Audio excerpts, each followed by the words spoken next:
First, I want to thank Marcia and Olivia for reaching out and inviting me to come here today, as well as Drew, who I haven't met yet, so I don't know what he looks like, for arranging everything for me as well.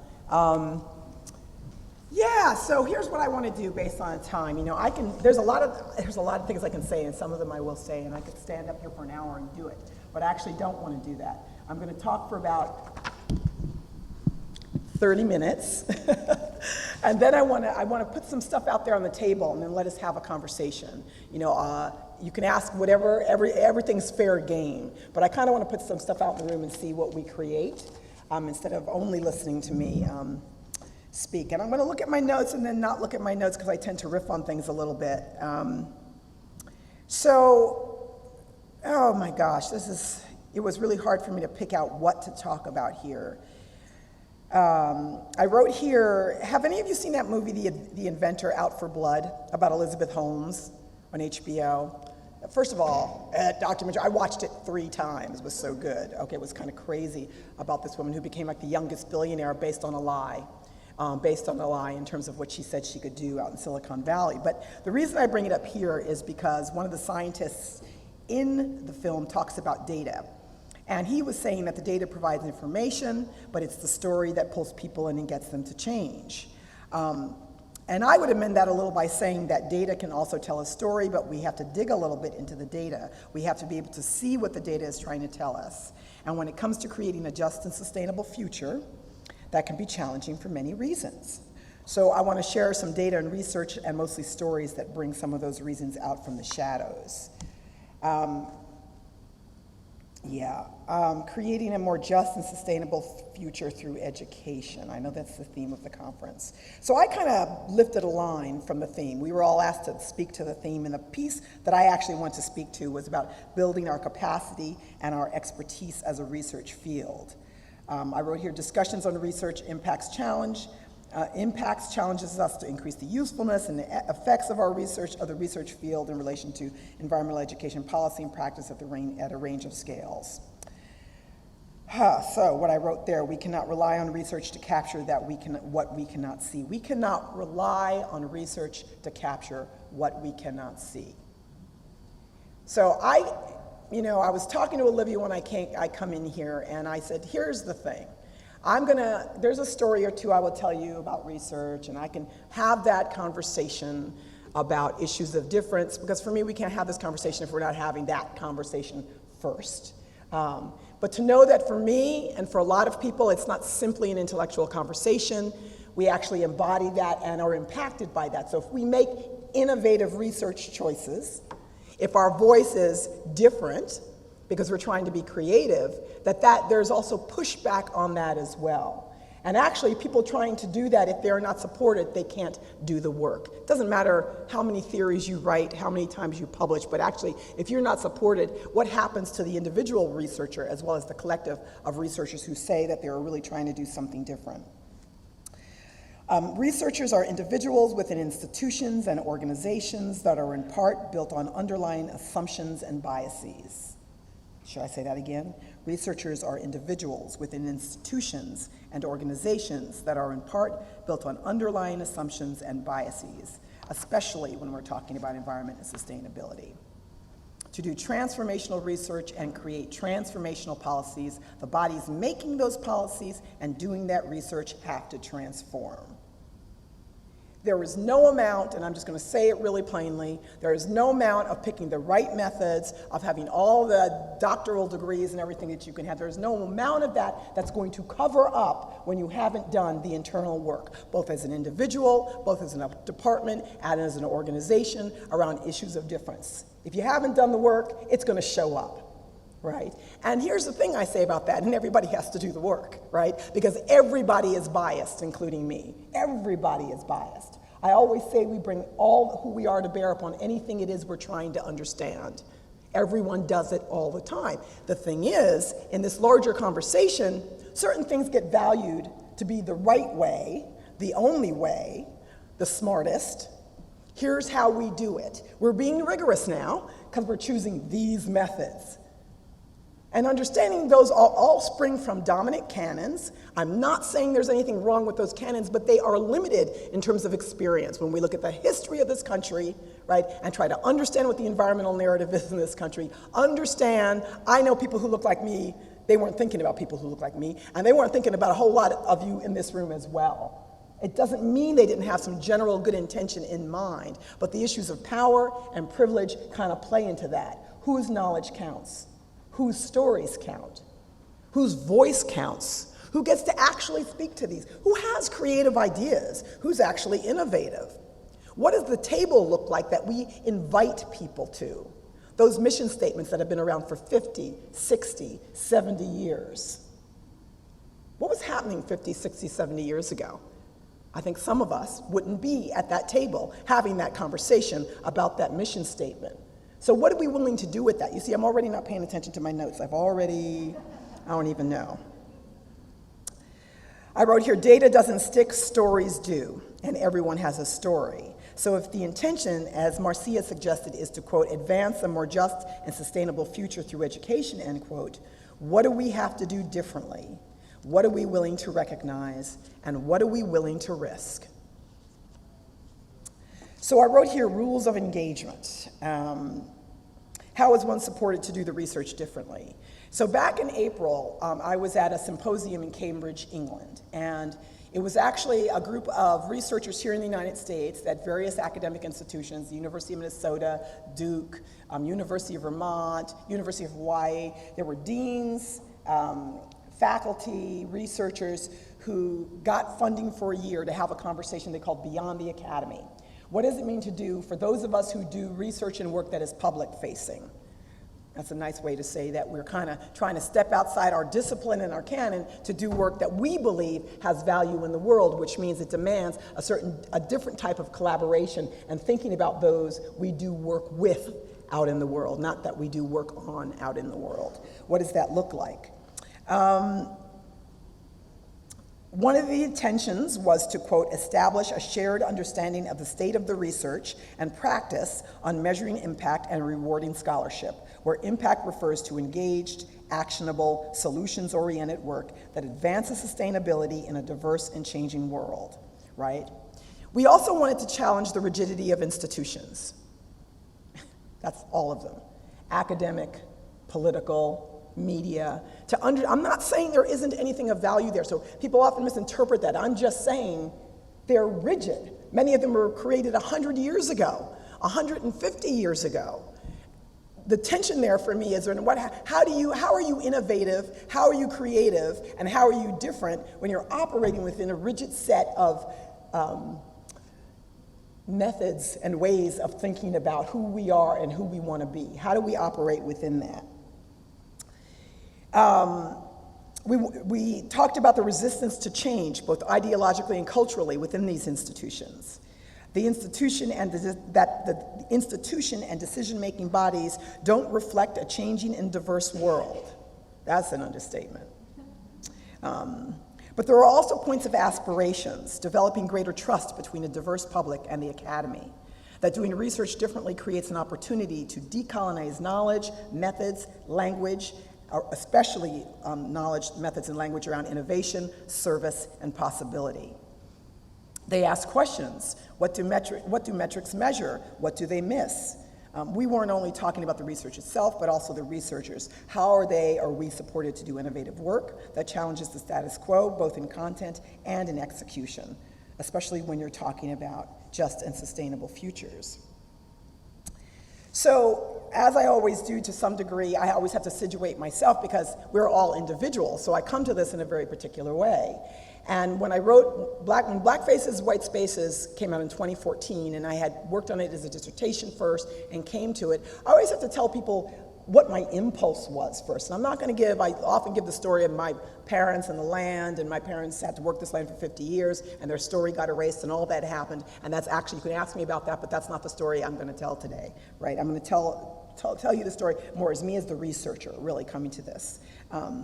So when I was working on my dissertation, this was early, mid-2000s, I remember going to the library shelves to see what I could find on African Americans and the environment.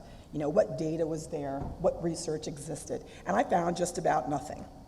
Now, if I looked under environmental justice, the bad things that happen to people of color and poor people, I found a bit more, right? But in terms of nature writing, environment, there was nothing on the shelves, right? And so I was supposed to create a dissertation based on the Canon, which actually, the Canon was inferring that, black people don't care. They're not engaged, they don't care, they don't have any creative and innovative ideas, and those myths kind of have just recreated themselves over and over again. So I started asking myself this question: does this mean we don't care about the environment? Does this mean we don't matter? What does it mean? The reasons why I was finding so little became almost as important as the substance of the research itself. It told me something about the institutions, research methods, what we value, what kinds of research questions that were valued and counted, whose voice counted in the conversation. And you know what? People don't know what they don't know. So you can have very thoughtful, intentional, hardworking people at the table, right? But you don't know what you don't know. So if part of your experience isn't this kind of different around power and privilege out there in the world, you haven't been having that experience, I don't care how well you know your methods. If you can't see what you can't see, how are you supposed to bring that to the table, right? And I don't think it's anyone's job to bring everything to the table. And this is one of the reasons why I sort of push back on how we have a more diverse table to begin with. Or maybe we just get rid of the table, create something new.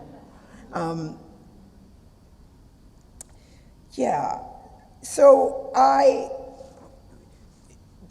started looking in other places, but you have to know that before I went back to school, I never call myself an academic ever. I say I work in academia, and actually I left full-time academia a year ago because of this, right? Because I wanted to do the work I just became incredibly frustrated. So it's really fair, I have to be honest with you about that. But before I went back to school, I was in the arts. I was an actor for 11 years. I dropped out of college. I pursued that hardcore in New York and LA. That's what I was doing back in the olden days of the 80s. My heart is always in the arts.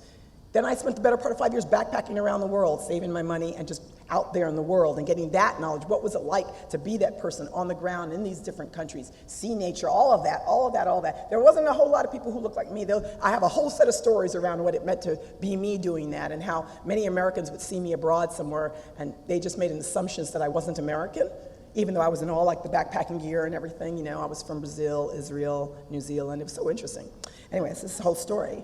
And then I went back to school to get all the degrees, right? So I come to this already with an interdisciplinary, cross-disciplinary bent, right? I just believe that the world is complex. Why would that be any different inside an institution that we learn very siloed ways of doing things?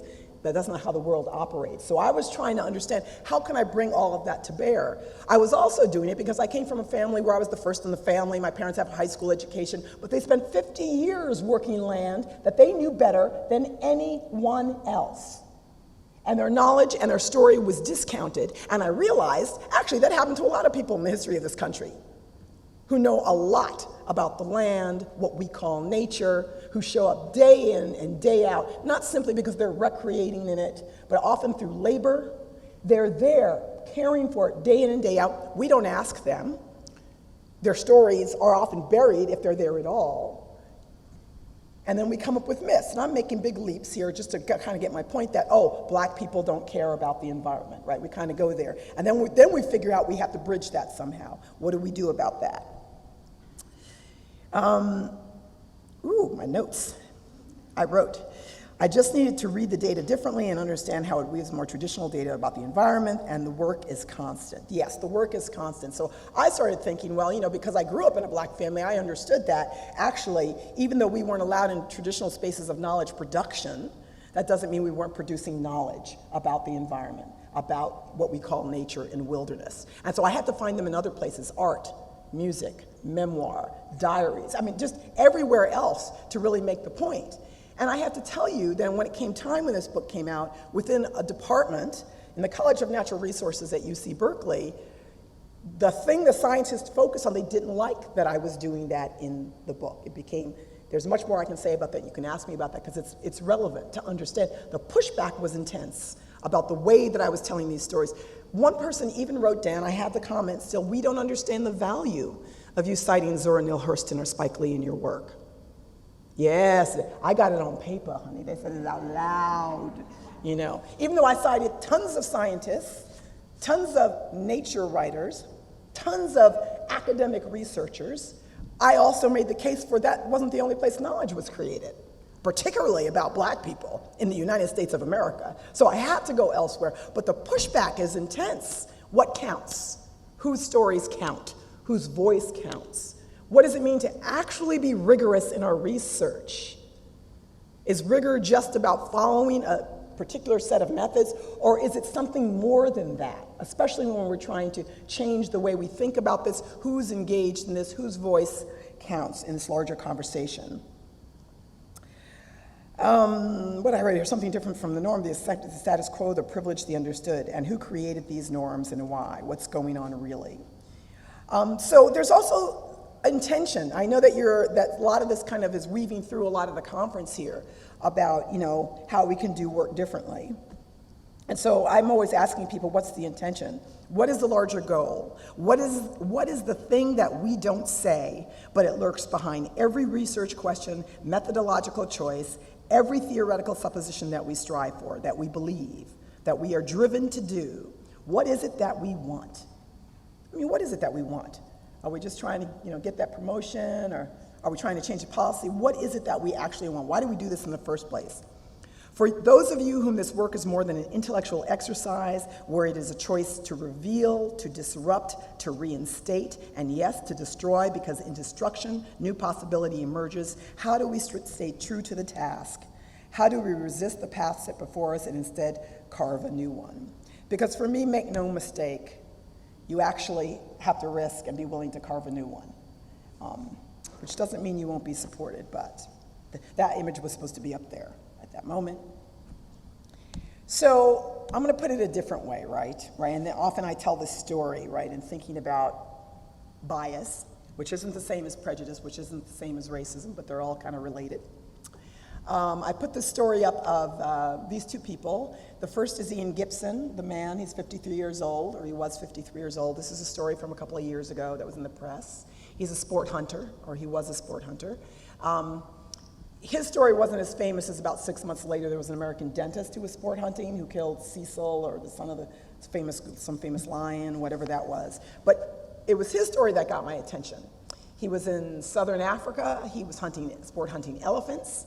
He was out with both Black and white men doing this. He got too close to a bull elephant, which gored him to death. So when I'm reading this, and I'm reading this online, and what I always say is that, how you read the story, and then you decide you're going to look at the comments, and you really shouldn't, but you start reading the comments, and then you keep reading the comments, and you're just, time passes, the world changes, and you're still reading the comments. Well, at the end of the comments, I was actually in tears, which is what I tell everyone, because here's the thing. I have a hard time with the idea of sport hunting. I just can't wrap my head around the sport of hunting. Hunting, I understand, but I love elephants, right? They're one of my two favorite animals, so that's just, I feel like him and I have nothing in common. But every comment, save for one, said things about this man like, he got what he deserved, one for the elephant. And they were brutal. The comments were brutal. And I started to cry because I said, where's the compassion? Because this man just died a horrible death. He died a horrible death. I can't imagine. He got gored by an elephant. He didn't die right away, and then he was gone. This man had a family. This man came from a community, right? So for me, the work I have to do, which is beyond empathy, actually, because I have to decide where I stand, what does it mean for me to feel for this man and recognize who he is and his position? What does it mean if I were to do research on sport hunters? And you're laughing, but I have a story because I was on a panel with somebody from the NRA. It was really interesting just a few months ago. What does it mean for me to do it in a way that actually considers his perspective as something of value? If we're actually trying to change something, what does it mean to show up there? Now, I put it up against this little African-American boy because I don't have to do really any work on this side. This is a picture from the story on Flint, Michigan, and the lead in the water, right? And so, all the kids that are going to be negatively impacted, we don't even know what the impact is, right? And he's just a little boy, and we can't blame kids, and he's a little African-American boy, look how cute he is, all that stuff. I don't have to do any work over here, but I certainly have some work to be done over there. That, for me, is part of the internal assessment. How are we real with ourselves about where we need to do our work? And what does that look like when we start thinking about and codifying research methods? We We are in such privileged positions to be doing research. We get to call the shots. I've also sat on the policy side on the National Parks Advisory Board, and the first thing that happens is they pull out that research. So-and-so at so-and-so university did ... You know. So what does it mean for us? I mean, are we at the end of our game? Do we not have to do any more because we got all the degrees? We're individuals. We live in communities. We live in this country. So don't even get me started on all the issues historically that we have never dealt with, and they're going to pop up in the research in the same way. So for me, is how are we going to attend to that? Ooh, yeah. Research, speaking of research. So some of you may have know Dr. Dorceta Taylor, who's at the University of Michigan. And a couple of years ago, they've since got a newer version of this. I wanted to share, so I'm going to just read what I wrote here. I wanted to share the way different entities whose work is centered around environmental issues tackle this work. According to a study done by Dr. Dorceta Taylor, entitled Green 2.0, her team looked at NGOs, foundations, and government agencies, 171 nonprofits, 74 government agencies, 28 leading grant-making foundations, and here's a brief overview of what they found. And this is in particular looking at the question of diversity and whose voice counts at the table. Quote, people of color are 36% of the US population and comprise 29% of the science and engineering workforce, but they do not exceed 16% of the staff in any of the organizations surveyed. While organizations have been talking about diversity for decades, the numbers don't lie. Diversity composition has not broken that 16% ceiling. Quote, none of the largest budget organizations had a president, vice president, assistant, or associate director who was a person of color. While many organizations believe they should support what the study called external talent delivery initiatives, that number drops 20 to 30% when asked if they would likely support these initiatives. When asked about internal efforts to improve organizational culture and address unconscious bias, there is weak interest and support drops even more when asked if their organization is likely or very likely to support. That's a problem, right? I work with a lot of environmental organizations that have a lot of good people around the country. And this is the deal right here. I feel like one question is getting asked over here, and people aren't clear on what they have to do in order to make those changes. And so how are we telling this story? Just so in case you think that picture wasn't familiar. I also want us to think about, I'm not saying you don't, but this is what I've sort of going on in my head, is again, not to forget that we're talking about individuals and the impact our research has. So this was maybe, all of us that were on the National Parks Advisory Board a year ago, January, publicly resigned, and we've been on the board for 8 years, and that's its own story. But I got a letter from 2 National Park Service employees, and I just want to read it. It's very short. We are 2 women of color currently employed within the National Park Service. We recently read about your resignation from the National Park Systems Advisory Board, and we wanted to let you know that your actions meant something to us. As women of color at this particular park, we feel very isolated and oftentimes unheard and unrepresented. There are people of color supervisors above us that want to take action toward making a change in the lack of diversity in the workplace or in our visitation. It can feel very demotivating when we feel like the only 2 that want to work towards change. We run the social media accounts for our park, which holds a lot of promise for forwarding the mission of the National Park Service and attracting a more diverse generation of park stewards.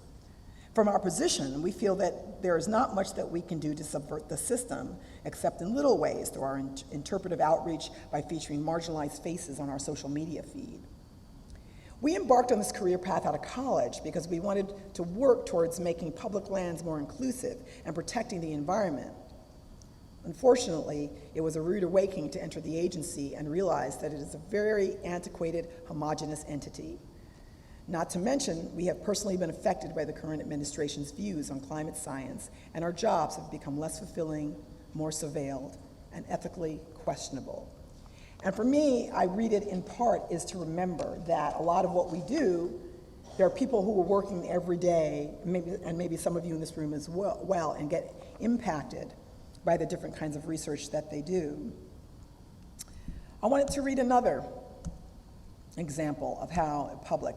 So oftentimes I go through this whole history thing, which I'm not going to do here, but I think it's important to remember that all of this is embedded in a very particular history about nature, the wilderness, the environment, whose voice counts, who gets to speak to it, science, and I'm all about science, so don't misunderstand me, but how science is often the way we know as opposed to being one way that we know, right? So Vanessa Garrison and Girl Trek. Girl Trek was created in 2012. It's considered the largest nonprofit in the country that does work that focuses on Black women and their health. And part of what Vanessa does is about getting Black women in the outdoors. Let's go hiking, let's go trekking, let's just be in the outdoors for our health. And it's been about a year, a little over a year ago, you know, I've never met Vanessa, but we're Facebook friends, you know how that goes. And she posted this message for everybody that she was friends with on Facebook. And she created the organization along with Morgan Dixon. I want to be sure I said that. So here's what she wrote. This was September 5th of last year, and she was in Estes Park, Colorado. When I have a little more time to clear my head, I'm going to write a longer piece about being pulled over in the national park while I was driving a van full of Black women down the mountain after experiencing a magical hike together. I'm going to tell you about the park police officer who approached my van with his hand on his gun and demanded I roll down the back windows so he could see who's inside. I'm going to tell you how he accused me of being drunk, asked me what I was doing in the park, and then told me if I cooperated, he wouldn't give me a ticket. A ticket for what, I asked?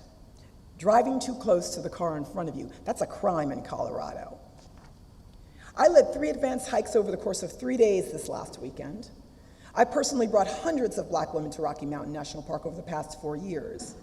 I've organized trips at every park in the country, inspired thousands of more to take a step in the great outdoors. I was on the cover of Outside magazine. I starred in a Christmas commercial for REI. I partnered with the Sierra Club to train outdoor trip leaders, was named a Yosemite National Park ambassador, and yet this man was asking me what I was doing in the park.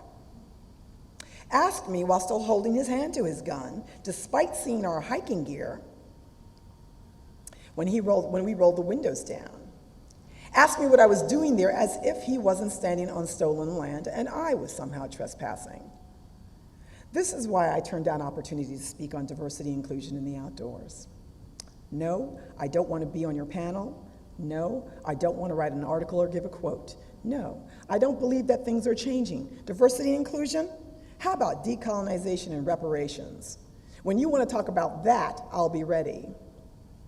In the meantime, we'll be back to the park next year, thinking we'll bring about 1,000 Black women this time, thinking I'll pack a fried chicken sandwich and wrap it in foil and then eat it at the lake next time because I can, thinking I'll listen to some Tupac while I take in the views, thinking I'll do whatever I want because I can, because I have a right to be there, because you won't scare us off. I belong here. We belong here. I could, right, it's all her. I wish I could say that both those things I told you were outliers. I have a set of my own personal stories. I just know it's just too much. It's so embedded. And just because we're talking about the environment and wilderness doesn't change the fact that these things happen. So when I start to think of the power of research done differently, I can't even express my feeling about what we need to do and what we can do. It makes a difference. It makes a difference how we show up. One story that I want to tell, and I'm going to put up a few things for us to talk about. I'm almost at the end of my little rant here, right? About what we might miss, the creative possibilities of a people, of a community, of individuals who are not us. Right? And one of the stories I always like to tell is Brenda Palm's Barber, because Brenda Palm's Barber doesn't look like your typical environmentalist or conservationist. Right? She originally came from Denver, this was years ago, and she got asked to come to Chicago because they have a lot of previously incarcerated Black men and women who can't find a job. And Brenda was like, okay, I'll come get to know the community, let's talk about how we can get these young men and women some work. They talked about landscape gardening. They talked about driving around the elderly. All of these were nice ideas. She didn't think they had any real legs in terms of sustainability. And then she had a random conversation with someone about beekeeping. She said it had nothing to do with the work she was doing there. But the minute they said beekeeping, she was like, that's what we're going to do. We're going to make urban honey on the west side of Chicago. Now, their company, Sweet Beginnings, is huge, right? They make urban honey, they make all kinds of body products that, use honey at their base. But the reason I tell the story is it's twofold. She didn't know, she was a year into the business before she realized she was running a green business. She didn't have any background, but she wasn't feeding her bees sugar derivatives. She was acting locally. People told her, you're actually running a green business. Everybody who gets a job at her organization has to know the life cycle of the bee. Doesn't matter if you went to college or not, you just need to know the life cycle of the bee, including her. The other reason I always want to tell this story is that when she interviews these young men and women, and I find this really powerful. So if I walked away from my mic, which I'd want to do, I'd come down to you, pretending I was going to interview you for the job, and I'd say, so you'd want a job. You want a job? And the guy or the woman would say yes. And she goes, so you were in jail? And usually they'd say, yeah, a little less enthusiastically. And she says, so what were you in jail for? And usually they'd say, selling drugs. And she said she'd do a dramatic pause, like, drugs. Were you good at it? And usually they say, yeah, till I got caught. And she said, so what were you good at? Well, I could talk about the quality of my product, I understood the value of my customer base, and everything they rattled off. She said, all that is fabulous knowledge, and we're gonna move all that knowledge over here to this legal activity of making honey and honey-related products. The reason I bring this up is, people who have heard me say this, so we always use the term outreach and associate it with diversity. I never use that term anymore. I ask you to rethink that term, because here's what outreach means to me. As somebody who's been outreached to, who knows there's often a really good intention behind it, I understand, I really do, but outreach really, it's really about a certain type of power. Because outreach is, I got to reach out to you, nice to meet you, I'd come over here and grab you. I get to bring you up here to my table. I put a chair there for you because I'm a nice person, and you sit in the chair, and then you have to proceed to learn everything about the table, the culture, what we talk about, the mission statement. But you know what? We don't have to learn anything about you. We've just treated you like an empty vessel to be filled, as opposed to a fully formed human being that may actually have knowledge we don't have, that may actually demand that we throw away the table and come up with something entirely different. What about a relationship of reciprocity? What does that look like for everybody concerned? Boom, I was gonna put that right there. Yeah, some things, I won't talk about everything on here, but I have another one after that. Relationships of reciprocity, what does that look like? Relational versus universal. We often, and especially in academia, and especially with research, we aspire to telling a universal story. I know some of you may want to say to me, climate change, if all the water is undrinkable and the air is unbreathable, it won't matter about our difference. But I'm going to tell you, if we haven't mended our relationships with each other, I don't care what river, water, air we're talking about and what solutions we have, if we can't figure out a way to work together with that, we're not going to be able to take care of those issues, right? We're already discovering that that's playing out. And a universal narrative is really dangerous. So when Howard Zahniser and his people came up with the Wilderness Act, I know, I've read it. They were so committed. They were so thoughtful in the years preceding 1964 that they were going to come up with this. When you read the language, it is so universal, it assumes. 1964, Jim Crow was still firmly in place. So if you were non-white, if you were a woman, if you were poor, we can keep going down the line, you couldn't do everything the same as everybody else. And it didn't matter what we aspired to, but what was actually happening in the moment, you weren't able to do it. It came out the same year as the Civil Rights Act, right? The danger of the universal story, as opposed to making it a universal aspiration, is that we make invisible the challenges, the people, the voices that are having an entirely different experience with nature than everybody else. It also is a way for us to kind of avoid dealing with what's uncomfortable. And that's human. I understand the human impulse. Who wants to do the bad stuff, the hard stuff? But really, a lot of people live that stuff every day, all the time. And they have to be thinking about it every day and all the time. So what are we going to do when thinking about that? I want to throw out there, too, that diversity is not assimilation. Should I say it again one more time? Diversity is not assimilation. Yeah, right? It just isn't. As somebody who has been asked, I've been the only one in so many spaces, so many times, that I get invited in, and I like to go because I believe this is the work. And because people tell me, well, we want diversity, we want, and then I'm asked to do everything the same as everybody else in every way.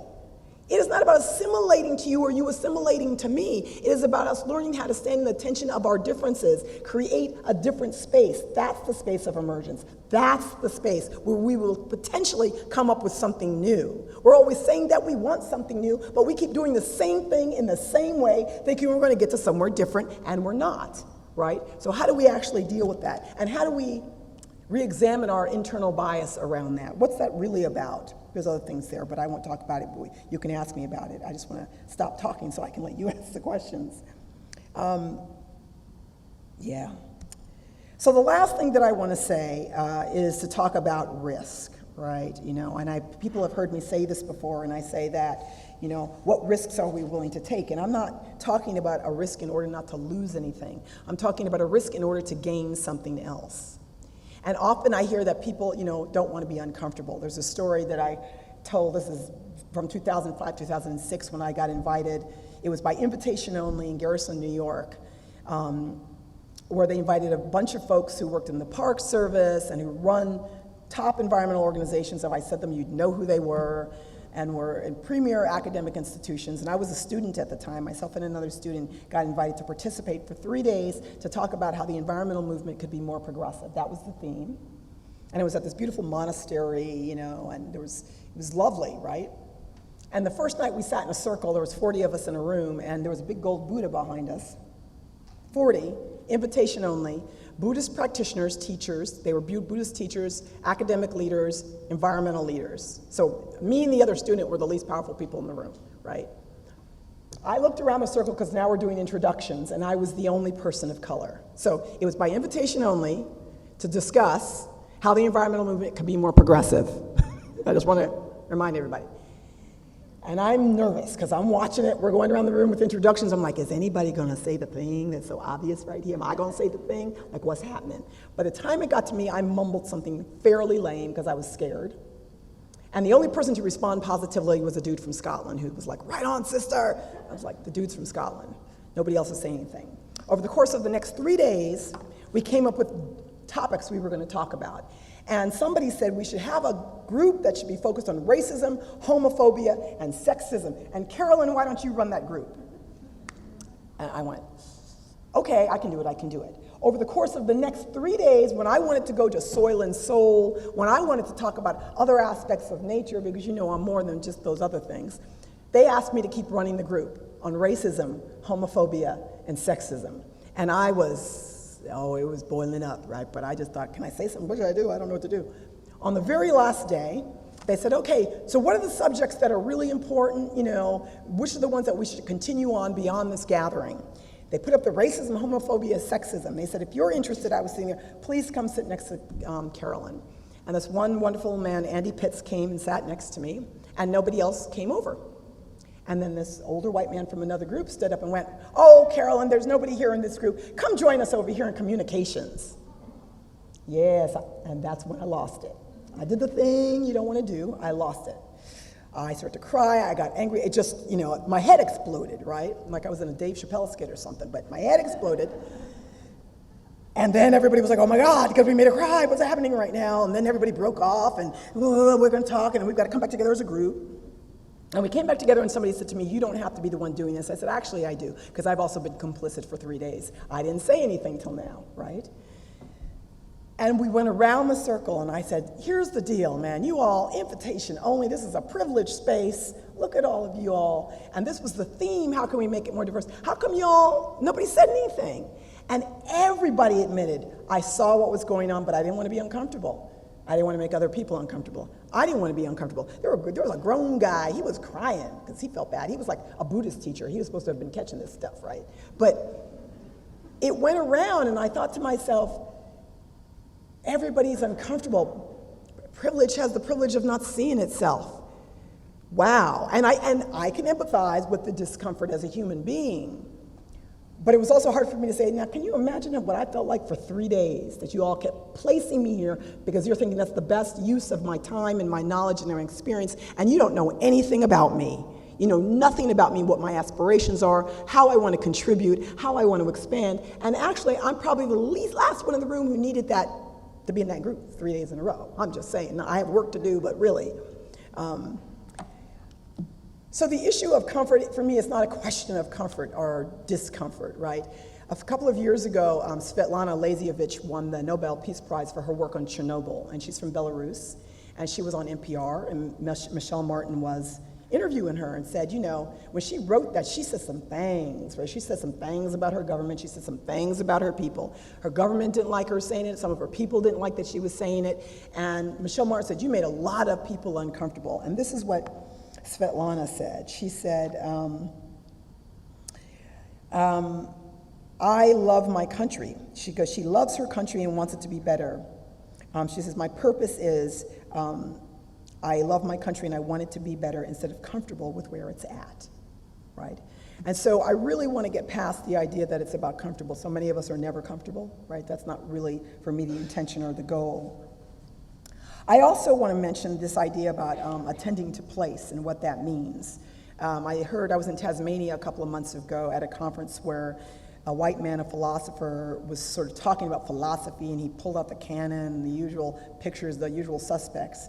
And right at the end, he said the most interesting thing, what I thought was most interesting. He said, you know, there was a picture going around the internet of a dead immigrant father and his daughter. I don't know if all of you saw it, with their face down. And he didn't put up the image, and I'm not going to do that either. And he said, they're not just anybody, they're somebody. And our job is to attend to those details. That's how we attend to place. So we want to have a conversation about the environment, about nature, about wilderness. We have to attend to all those details, and some of them are ugly and unattractive and hard, but how do we do that? Finally, who do we stand with?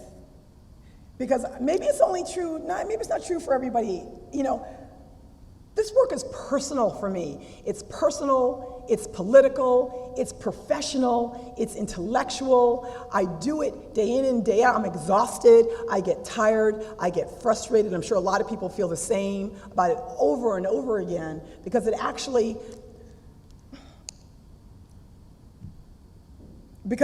believe we can actually do something different if we really attend to it every day and if we're really willing to make those risks. I met a South Asian woman standing in line in the airport about 2 years ago. You know, you're standing in line waiting to get on a plane that never seems to be leaving. And I was standing there with two other women I didn't know, two white women. We were just, you know, how we're all talking to each other. And she was quite petite, but she was kind of scary because she just had a way about her. And she said that she'd been to 75 countries, and her job was to go around to businesses to talk to them about diversity. And she didn't crack a smile, not once. But she was telling us about what she does. And she just looked at us, she says, empathy is nice, but who do you stand with? And it was like, the three of us were like, oh my God, you know, who do we say? But it's a fair enough question, because part of the risk is to really be able to answer that question, because then it's like, what are you then willing to do because of who you think you stand with? And the last note I will say is just a positive one, because, you know, I was saying this earlier to Olivia. I said, what's really interesting is I travel almost every week. The invitations, academic groups, environmental groups, arts groups, it just goes on and on and on. What I find really exciting, and most of those groups are predominantly white around this work, they're trying to address it. They want to have the conversation. This was not true 10 or 15 years ago. I can tell you that it was not true 10 or 15 years ago. So something's in the air, something's up. There's a moment here, there's an opportunity. And if we always do what we always did, we'll always get what we always got, which is Mom's Mabley. So I'm gonna stop there. Stop there.